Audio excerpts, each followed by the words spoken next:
விளாத்திகுளம் கம்மாயில் பார்த்தீங்கன்னா கடந்த ஒரு 10 நாளைக்குள்ள 10 நாளைக்கு முன்னாடி பார்த்தீங்கன்னா மீன் செத்து கிடந்தது. அது கம்மாயில் பூரா பார்த்தீங்கன்னா கம்மா தண்ணி பூராமே சாக்கடையும் கழிவுகளும் மாறி விஷமாக மாறிடுச்சு. அதுக்கு விளாத்திகுளம் பேரூராட்சி நிர்வாகம் பாருங்கள் ஒரு போர்டு வச்சுருக்காங்க. எப்படி வச்சுருக்காங்க?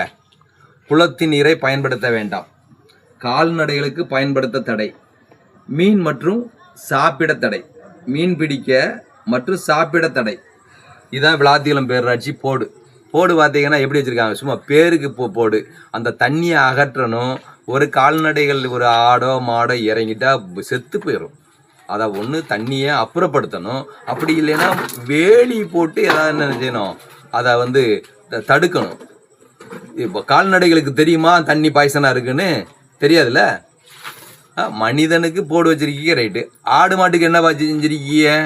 இது பாதுகாப்பு ஏற்பாடு செய்யணும். அப்படி இல்லைன்னா இந்த நீரை தண்ணீரை அகற்றணும். எங்கேயாவது மோட்டரை வச்சு அடித்து அதை வெளியே வெளியேற்றினால் மட்டும்தான் அது ஒரு உயிரினத்தை பாதுகாக்க முடியும்.